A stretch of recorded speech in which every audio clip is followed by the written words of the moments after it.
It's a problem where we'll be preparing consolidated profit or loss.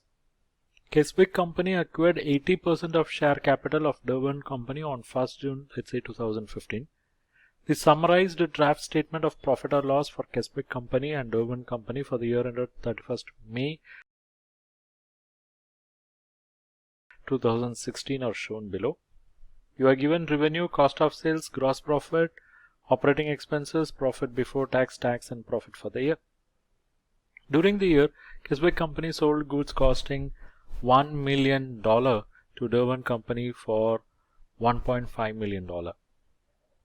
At 31st May 2016, 30% of these goods remained in Derwent Company's inventory.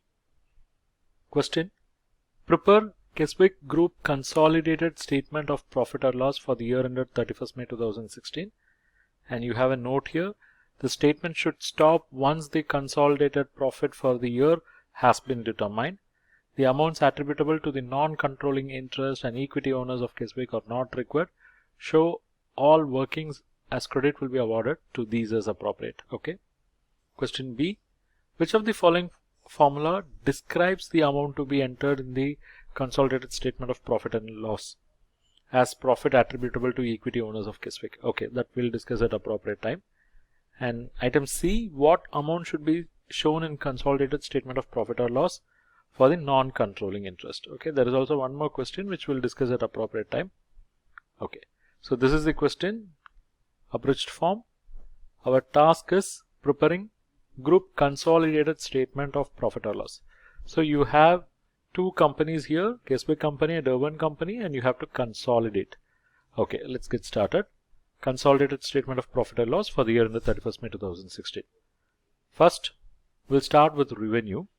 For Keswick Company, it is 8,400. Then for Derwent Company, it is 3,200. Okay, let's add these two. But we cannot simply aggregate them and take it to the outer column because there is an intercompany sale as well. Look at this. During the year, Keswick Company sold goods costing $1 million to Derwent Company for $1.5 million. Okay, so Keswick Company sold goods. So this selling price of $1.5 million is here because who sold? Keswick Company. But this $1.5 million eventually came to Derwent Company and it is sitting in their cost of sales. Now these two are been consolidated. Okay, so from this 8,400 we have to remove this. Okay, and here we are showing figures in thousands, so we'll say we have to remove this 1,500. Let's do that. Okay, so what's the total revenue now? 8,400 plus 3,200 minus 1,500 and we get 10,100. Now from this we have to deduct cost of sales. Keswick Company cost of sales is 4,600. Okay. Derwent Company, it is 1,700. Let's bring that. But again here we have an issue.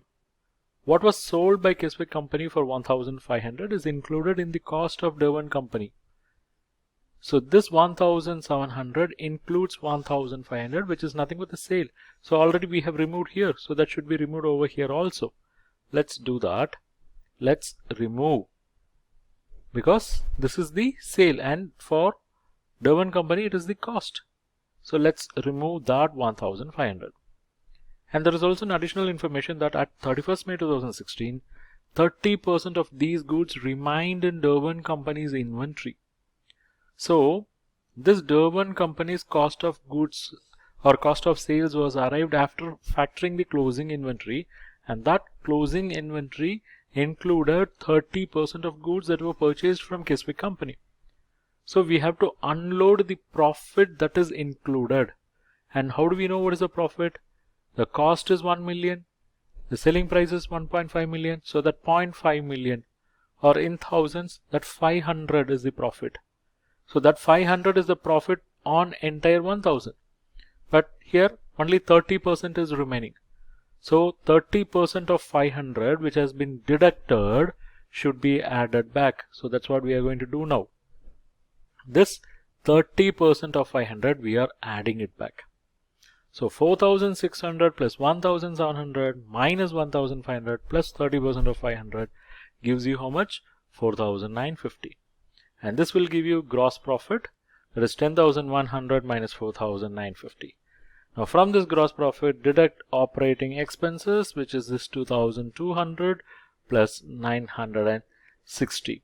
So total it is 3,160. Let's deduct that. This is profit before tax and we get 1990.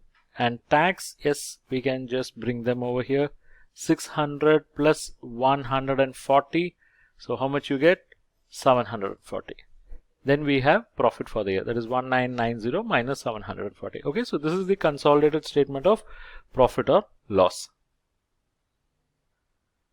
Let's move on to the second question.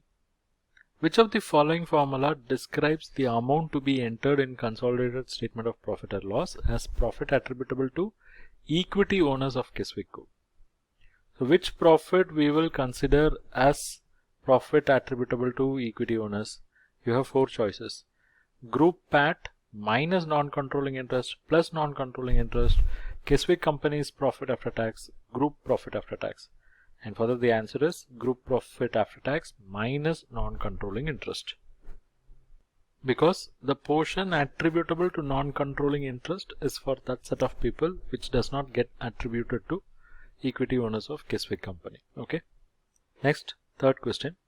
What amount should be shown in the consolidated statement of profit or loss for non-controlling interest? So this Keswick Company acquires the stake of Durban Company 80%, right? Okay, look at this.